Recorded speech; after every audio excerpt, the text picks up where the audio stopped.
I suppose it's finally time to be talking about one of the games I've played a lot of. Viticulture, Essential Edition.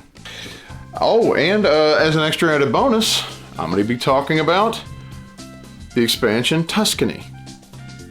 Let's get into it. Hey there folks, welcome back to the Dice Odyssey. I'm Kaz, and today we're going to be talking about it, Viticulture and Tuscany by Stonemaier Games. It is a worker placement game about, as you guessed it, viticulture, literally. Making wine, okay? Running your own wine business, placing workers out on different spots on the game board to be able to do different kinds of objectives, which is, crushing grapes, planting fields, I'm doing this out of order, I know, harvesting those fields, and filling out wine orders for customers. And it has basically got engine building elements in it. It's a worker placement engine building style game with some card play as well. Now, I'm not going to do necessarily a rules overview video for this one. I'll talk about the rules and things like that. I just want to kind of give my opinion on it, tell you what I think about it, and also whether or not the Tuscany expansion did anything for me, because I just recently got this not too long ago. Everybody told me if I play viticulture, gotta get this joker. Well, did it do it for me? Let's find out. Now, I'm going to go ahead and be straightforward with you. I have played Viticulture for quite some time now, and it has always been one of my favorite games, okay? So, understanding that, coming out of the gate, my review is going to be a little more from that point of view, okay? But I'm also not so blinded by how much I like a game to where I may not be able to find flaws in it, or at least pros and cons that I might think it has, or I should say cons primarily. But what this review is going to be is my pros and then my cons, and then kind of a final rating for me. But then I'm also going to add in not only Viticulture, but I'm going to add in the expansion Tuscany. Funny enough, I had never played Tuscany until recently, okay? And I'd always played Viticulture, and I really enjoyed that game. I love the idea of running your own business, going out, planting fields, selling fields if you need to, making wine, selling grapes if you have to, having crush pads where you actually crush the wine out. I loved all the processes of that. And this is kind of a game where it takes time to do, it's got kind of a slow build-up. Right? So the first several rounds, you're sitting there going, okay, unless you have some amazing cards, like the visitor cards, like the summer and then the winter cards, unless you have amazing visitor cards, your first 2 to 3, maybe even 4 rounds are just a very slow build-up. That's what it feels like.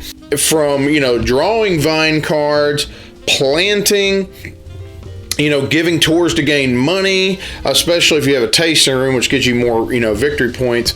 You have to build structures to make sure, for example, like you have to build a trellis and an irrigation to make sure that certain vine cards, which require them, can be planted. If you don't have those, you're not going to be able to plant what you want, and you want those higher end vine cards with the higher powered grapes, so to speak, to be able to make a lot of headway in this game. I like the idea that you're micromanaging all these things, that what you do in the summer directly reflects what's going to happen in the winter.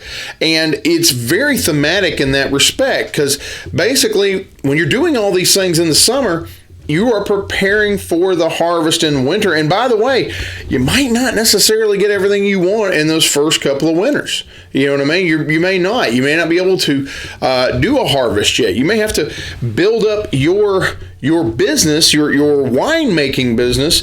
You may have to build up the certain aspects of it to be able to get a better harvest, And so once you're done in the summer, you then go ahead and you move on to the winter, and certain things which make sense in terms of what you're doing.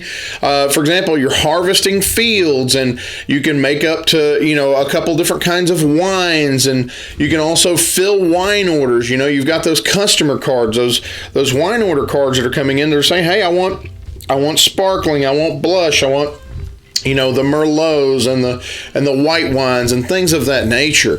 And it's really cool. And I like the idea that once you've gotten enough customers filled, you've got these residual customers. And to me, that's kind of representing that these are regular customers, repeat customers who like your winery so much, they're going to keep coming back and giving you more money.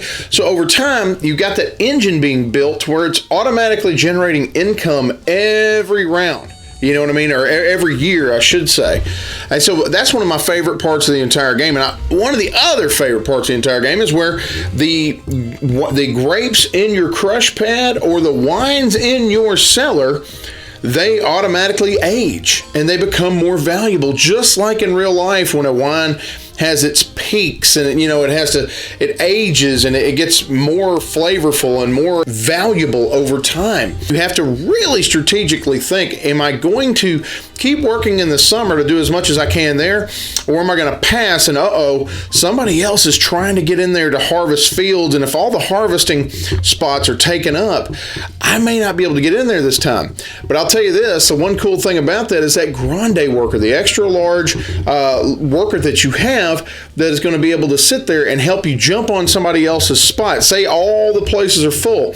Well, that grande worker comes in and it helps get you onto another person's spot. So at least you have a chance of being able to take care of something that you have been wanting to do the entire round, and you were worried someone else was going to take that spot. And if it's filled up, well, you still got that one last chance to get it. So I love that grande worker. If that grande worker wasn't in this game, I probably wouldn't like it nearly as much at all. I mean, it probably wouldn't even hit my top 10. But with that grande worker, it changes things dramatically. And staying on my pros, I also like the idea that when you're building your engine, you have a lot of little, turning wheels to it, so to speak, little gears turning, right? I like having the windmill. When you plant a vine, you gain a victory point, and you get one per year. The cottage, which each fall, you're able to draw cards, or visitor cards, either, the summer or the winter cards. And so no matter what, you're always going to have a card generating system and a point generating system. The tasting room, that every time you give a tour of your winery, as long as you got wines in your cellar, you get victory points. There's so many cool little aspects to this game that make it so much fun, having to combine grapes to make the different kinds of sparkling and blush wines that people want. There's a lot of great meaty decisions just in the base game alone that keep you interested throughout the entire play. Now, I will say another pro for me, and I honestly didn't think this would be, is that this excels, for me at least, at all player counts. Now, at 2, it's decent. I like it. I can play it. Not my favorite way to play, though. I prefer 3 or higher. I just do. I think there's more tension in the game at that point between decisions that have to be made and you trying to rush to spots before someone else does. Amazingly enough, I had this at 6 players in base game before. I really enjoyed that. I didn't think I would. I've only done it once. And I think nearly everybody knew what they were doing. I think there were 1 or 2 people at the table that weren't sure, hadn't played much or hadn't played at all before. But the fact that we had a good time with it, and everybody was interested, even at 6 players, tells me this is a quality game. I also like the choice of the mamas and the papas at the beginning, where you're able to, choose a papa or a mama, and they give you special abilities, or how it shows you how many workers you're going to have, how much money you can get. You also have choices of possibly, buildings that you could get automatically right off the spot, like structures and things. So there's a lot of pros there, right, on the base game. Maybe 1 or 2 of the cons is once in a while, even at a lower player count, this thing can take a little while to play. It's not that bad. It really isn't, as long as everybody knows what they're doing. But the time can stretch on if, say, people start getting AP, which can happen in this game. You can get some analysis paralysis going on, and people take a little too long on their turns because maybe they have several visitor cards or trying to figure out what to play. So sometimes that does come up. Another possible con is, and I've heard this from some people, is that some people don't like having visitor cards in this game. And I'm not saying everybody, but there's some people that don't, because it could swing the game in a really different direction. And granted, don't get me wrong, it's not really that random, but there is a little bit of that in there because of the cards. The fact is that if somebody sees a strategy that they're going for, and yes, They have to beat somebody to the punch on worker placement, but they still have that grande worker, right? But the cards could swing somebody to the front who was kind of behind for a while. You know what I mean? So don't get me wrong. I don't think it's like a catch-up mechanic, so to speak, but for people who just want straight strategy, straight, go from this point to this point to this point to this point without a whole lot of randomness in the game, they may not like those visitor cards. And yes, they can help swing the game. That is a fact. I mean, you just pull the right card and wow, you might jump ahead, even though you haven't been doing that great for a lot of the game. So again, it's very rare that I've ever seen that happen, but it is a possibility, so just keep that in mind. Now, if I was going to give the base game itself a final rating, I would say it's about an 8.5 out of 10. I really enjoy it. Again, I can take the base game and play that anytime. I really love it, and I like the fact that it is not that hard to learn. Now, let's go ahead into a little bit of the expansion, which is Tuscany. Now, Tuscany is a little bit of an interesting beast because it not only gives you several little extra modules you can play with, but then you've got a new board here, okay? With now, instead of 2 seasons, you have 4 seasons. Instead of just, summer and winter being your primary action spaces, right? There's always a spring and a fall. They kind of flesh those out a little bit more. And now you have spring, summer, fall and winter, and they're all action space filled, and I like the idea too that it also pulls up a bit of an area control style map system where not only can you place a star out and gain special benefits such as like structure cards, which we'll get to in a moment.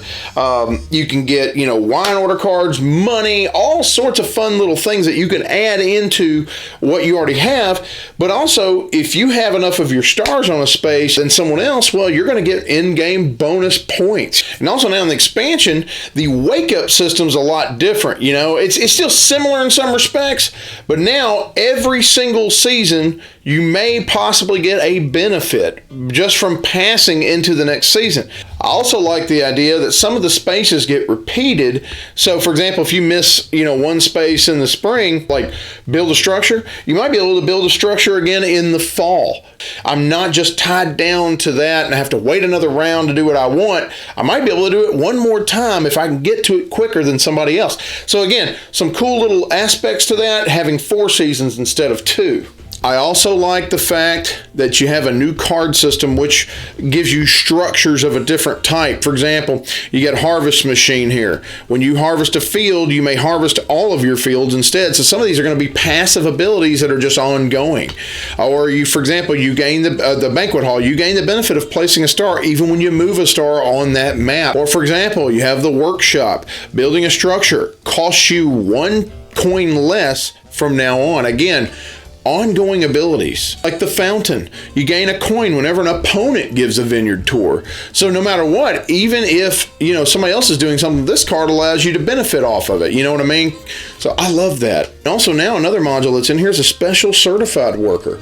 These workers are basically special power style workers. Now each character or each player is going to have 1 for each card because there's usually only 2 per game, but if they use it, they pay a cheap price, typically a coin, and then they can go ahead and open that up to start doing that specific special action. It basically gives you special worker meeples for this particular action. Now, these didn't come with either of these particular games, the expansion and the game itself, but with Viticulture, you would be doing yourself a disservice not to gain these gorgeous Lira metal coins, okay? I'm sorry, I had to go out and get these myself. Absolutely beautiful, and listen to that beautiful sound they make. Metal coin lust, baby. If there's anything you're gonna lust over, it's metal coins. Listen to that. Isn't that beautiful? Anyway, overall, what do I think of the expansion? I will say I really like it. Now, I'm one of the few people that could, play with it or play without it. I'm weird like that. I know a lot of people seem to love this thing and they would always play with the expansion.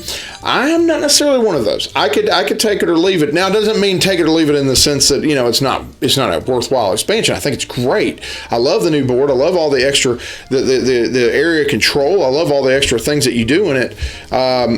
But if I would say if I'm trying to teach somebody the game, I would probably start with base game first. If you've played base game, getting into the expansion is not that difficult. You know what I mean? I did give you my pros on the expansion already, but let me go ahead and give you a con. One of the major cons that I see, I guess I couldn't say it's major. It's really not that big a deal, but it does extend the game length out definitely. You know what I mean? You're probably looking at, I don't know, maybe an extra 20 to 30 minutes. For a game that's a decent amount of time as it is, not awful, but it's got a decent amount of time frame on it. If I'm looking to play a quick game of Viticulture, I would not pull the expansion out for that reason.